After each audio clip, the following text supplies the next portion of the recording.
They, the only local news station with nonstop news.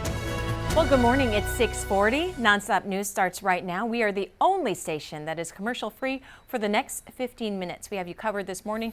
A look at traffic with Joy, and of course, a look at your weather with Joe. Good morning, Joe. Hey, good morning, Marisa. Well, we are starting in the 70s, first day of summer today. We're going to go into the low to mid 90s, but it's a warm, humid start across our 4 zones this morning, and it is pretty quiet. We're watching for a very isolated shower or two. It's a 10% morning rain chance, and bump it up to 20% into the afternoon. Right now, one little very small shower moving to the north into Kerr County, but it's falling apart as it moves towards Comfort. So can't drop our guard for a few raindrops this morning, but that will be about it. As we head into the afternoon, it's a 10-20% pop-up here and there. Otherwise, a mix of sun and clouds later on today. Seasonal temperatures, low 90s, 93 for our afternoon high, which is the average high for the date. And we'll have mostly cloudy skies this morning, become partly sunny. It'll also be a little breezy. South-southeast winds at about 15 miles an hour, gusting to about 20-25 later on today. We'll keep an isolated rain chance in the forecast for your weekend. Your full 4-zone forecast coming up in just a few minutes. Well, this is just one of those days where the map says it all for me. No traffic this morning, pretty much across all of San Antonio. For the latest, though, we always have to check in with photojournalist David Mendoza, who is experiencing this gift for himself in road cam. David, I know you always got an ear out and an eye out. Have you heard of anything popping up recently? Hey, good morning, Joy. No, I haven't. I haven't heard of absolutely anything going on right now. We're pretty clear on the roadways, and it's Friday, so if you're leaving for work right now, just enjoy your commute. Take it easy. You just got to get through today, and you're in the weekend. So I'll keep you updated if I see anything. Back to you. All right, there you go. Just got to make it through today, and then you're into the weekend. As far as construction, all of everything from overnight has cleared, but we do have this ongoing closure. This is your reminder of this again, southbound on I-35, downtown between Alamo Street and Laredo Street. This is that closure that we've seen for the past couple of weeks and will continue to see moving forward, but I just want to make sure you didn't forget about that. No delay there either, though. As the latest, we'll check in again soon with your on-time traffic. All right, looks good, Joy. Thank you. This morning, we are following the latest on a mass shooting threat made against our local Jewish community center. A suspect is now in custody, but the FBI San Antonio field office tells us he's not from Texas. It's unclear how the threat was delivered, whether it was called in or mailed to the Barshop Jewish Community Center on the north side, but San Antonio police quickly sent extra officers to the campus. The FBI's Joint Terrorism Task Force joined police in the investigation, which led to an arrest out of state. SAPD Chief William McManus says the suspect was arrested based on things he said during questioning, and that police will continue to keep a close eye on the situation. The FBI is now working to determine if that threat was credible, but at this point, they don't believe there's any imminent threat targeting the Jewish Community Center here in San Antonio. Mayor Gina Ortiz-Jones also weighing in, saying anti-Semitism has no place in San Antonio and will take all necessary steps to ensure the safety and security of our Jewish neighbors. We will, of course, keep you updated on this investigation. The JCC is and has been reopened for today. Now we are learning new details about a deadly house fire we brought you as breaking news Thursday morning. Northwest Side neighborhood mourning the loss of a 78-year-old woman who died in the fire. Firefighters found Ellen Musgrave dead in her home. Neighbors say she had close relationships with them and had a big heart for animals, often taking in strays over the years. 3 dogs, 5 parrots, and chickens for our eggs. She had prior marriages, no children there, and I know her mother passed away. The fire started about 3:30 in the morning Thursday. 2 dogs survived and are now living with neighbors. Fire investigators believe the fire started in a bedroom. A family on the southeast side is begging the city of San Antonio not to demolish their home. The Farias family says they've done what they can to repair the damage caused by a fire in 2022. They've spent more than $4,000 to get the home up to city code and completed 80% of the city's requirements to keep the house from being demolished. The only thing Farias says they have not done is board up an area at the top of the roof. This is our house. We've been here for so long. It's something that we don't want to let go of, and it just means so much to us. Where there's any memory we have is going to be with this property, even though we have done quite a bit, I think. So when the city came to us and said, hey, you guys didn't meet the standards, you guys didn't meet the requirements, I don't see how we didn't. You know, a lot of the stuff they did ask us to do is done. The porch, the siding, there is some siding missing on the other side, which we do have here. We want to continue working on it. It's only a few more pieces. If you look up, it's only a few more pieces that got to be put in there. It's unclear if the family is still living in that home. Now, the director of the city's Development Services says the city has given the family multiple chances to repair it. It will now be demolished in 30 to 60 days. A major accident in Karnes County left one person dead and several others hurt. The sheriff's office says the crash happened around 12:30 on Highway 80 northeast of Karnes City. 4 people were taken to area hospitals. Another person was pronounced dead at the scene. The cause of that crash remains unclear. One person was killed after a rollover on the southeast side yesterday. It happened on the 410 access road south of Houston Street. The fire department tells us only one vehicle was involved and one person was ejected.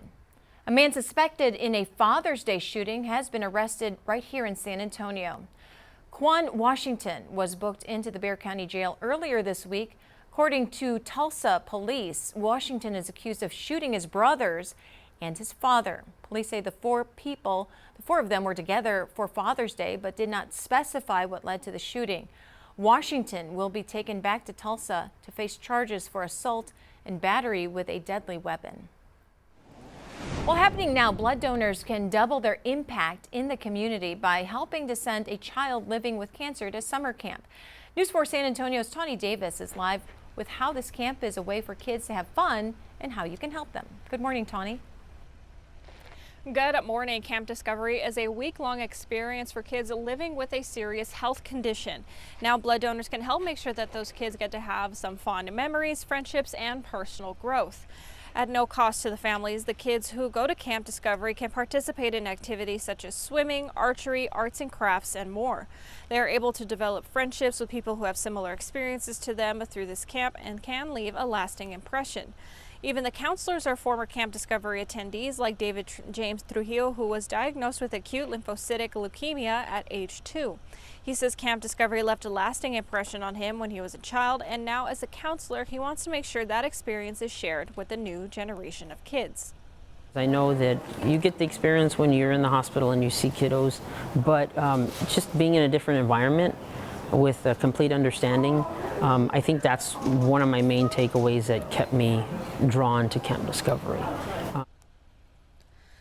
As a child cancer survivor who has recently developed renal cell carcinoma, Trujillo still wants to be able to share his story with the current campers to let them know that they are able to do well and prosper in their life.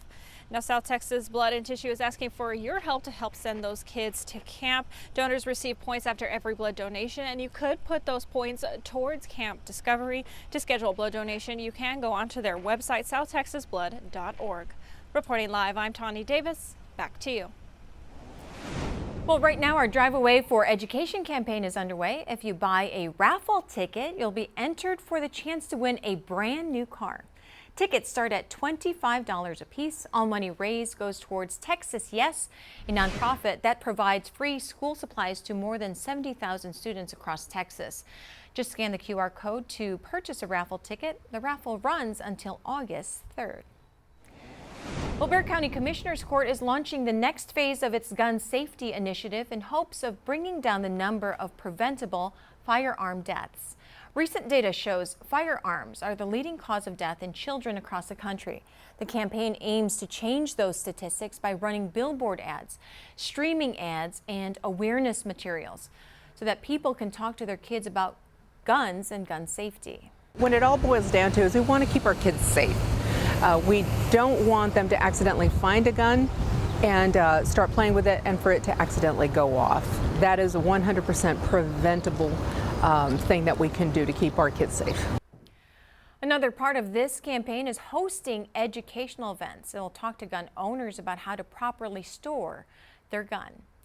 The LA Dodgers say they denied a request from ICE agents to access the parking lot at Dodger Stadium on Thursday. Alex Rozier reports. Anti-ice protesters showed up at Dodger Stadium after several federal agents pulled over near the ballpark. LA City Council member Eunices Hernandez. It's been shared with us that the Dodgers have asked the federal agents to leave. The Dodgers post on X said ICE agents came to Dodger Stadium and requested permission to access the parking lots. The team said they were denied entry to the grounds by the organization. But ICE responded to the Dodgers post saying, quote, false. We were never there. The Department of Homeland Security also replied to the Dodgers and said Border Patrol vehicles were in the stadium parking lot very briefly, unrelated to any operation or enforcement. This commotion comes on the same day the Dodgers reportedly will announce plans to help immigrant communities. But after 2 weeks of protests and an increase in immigration enforcement, so far the team's been silent. Where you at, Dodgers? And some fans are fed up. For the largest community that they have in this area, they're the largest economic engine, and they're going to stay silent. I'm kind of reaching my limit. I don't know how much longer I can continue to support an organization that is integral to my life and a part of my identity as a Los Angelino. I'm really hoping that the Dodgers speak up. But not all Dodger fans agree on the immigration issue. I support Trump. I support Dodgers. Yeah, I love the Dodgers. Caleb stopped by the protest showing his support for ICE, and that didn't sit well with protesters. True. Tell me what it would feel like for someone to come and rip your family away from you. If a person is here legally, I have no problem. I love all people of all races. I don't hate anybody. I don't hate you if you're illegal, if you don't have your papers. What I don't like is that you have people who came across the right way, who went through the process. That's a slap in the face to them. So for now, as fans wait to hear if the Dodgers have something to say about immigration, tensions are high outside the ballpark. Well, authorities in Colorado are looking for whoever stole a shipment of Nintendo Switch 2 consoles. A semi-truck with over 2,800 consoles was on its way to a store in Grapevine, Texas. New consoles are priced at just under $500. That puts the value of this theft at more than $1.2 million. Now your certified most accurate four-zone weather with meteorologist Joe DiCarlo. So, Joe, I don't know if viewers know, but you are a storm chaser. Yeah, You're I like to go out there when I can. With his wife. Yeah. And you like to go and chase the storms, and you Yes. were caught in a hailstorm, all these kinds of things.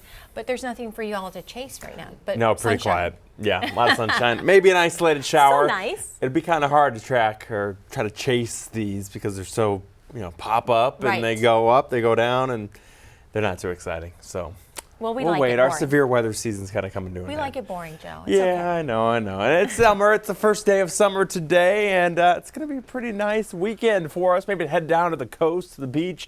Looking good on the Texas coast this weekend. Raul B. Rodriguez log cameras outside right now. Mostly cloudy skies. We'll have a mix of sun and clouds through your day today. Temperatures in the 70s, so it's a seasonal start. It's going to be a seasonal day and for your weekend too. Temperatures right where they should be this time of year. Dew point temperatures, they're high, so it's humid. Low to mid 70s on the dew point right now. That will continue through your weekend. Across South Texas right now, we're watching a few very isolated little showers. 5 minutes of a little rain, and that is it. And most of us not seeing anything. We're actually not tracking a single shower right now across our 4 zones.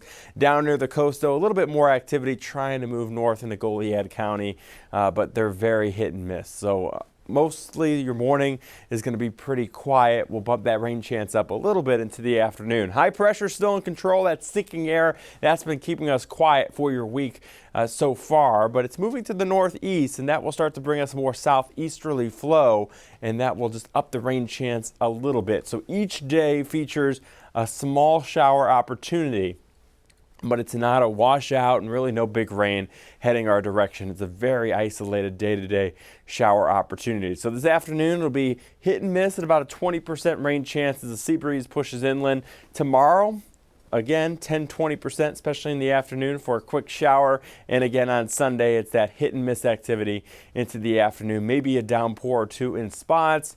Most don't see rain, so your weekend is pretty quiet outside of that quick little shower. High temperatures today, seasonal, 93 San Antonio, 93 in New Braunfels. will be in the upper 90s, just under that triple-digit mark along the Rio Grande for your day today. It's going to be windy. We'll have those southeast winds gusting upwards of 20 to 30 miles an hour this afternoon and this evening. Wrap this up with 7-day forecast, 10-20% on the rain chance. That continues through your weekend. Temperatures very seasonal for this time of year, the first week of summer. 30% on the rain chance the middle part of next week as we bring in just a isolated scattered shower possibility, just up the rain chance just a bit. Out west, keeping it under 100 degrees the next 7 days. The hill country, it's the upper 80s, low 90s with an isolated rain chance. Similar story with our eastern zone, very seasonal, mid 90s with small rain chances the next 7 days. Okay, it's been a nice, easy breezy morning for us. A little bit rough in the beginning, but we got construction cleared up really quickly, and so moving forward, smooth sailing across San Antonio. Until tonight, we do have a big closure tonight here on the northwest side of San Antonio. That's on the intersection with Loop 1604 and I-10, both directions of I-10 and the westbound lanes of Loop 1604. Another stretch here along Loop 1604 as well, both directions near Blanco Road. This will be overnight tonight. It'll reopen tomorrow morning, and then we're going to repeat every night through the weekend, all right? As for now, as we mentioned, pretty smooth, but let's get it from the source himself, photojournalist David Mendoza. David, good morning. Hey, good morning, Joy. So 10 West in Fresno right now, roads are clear, traffic is a breeze, and you're going to have a great commute. So until next time, drive safe and TGIF. Back to you. Thank God it's Friday. Happy Friday, everyone. That's the latest. All right, thank you, Joy. For the 7th year in a row, Delta Airlines has been named the top airline according to travel expert The Point Sky. The report ranks airlines based on reliability, loyalty programs, costs, and much more. United Airlines ranked second on the list, and Southwest Airlines came in third. Well, should be having good weather if you're traveling this weekend. Yeah, no problem. I'm a Southwest person, even though they've changed some stuff recently. Right. Yeah. Not all for that priority seating. Yeah, Paying for your baggage? No. It's the baggage. No, missed that. I went away last week, had to pay for the bag, first time ever. So how many pieces of luggage did you have? Can't you just put it up? We just put it in one. Oh.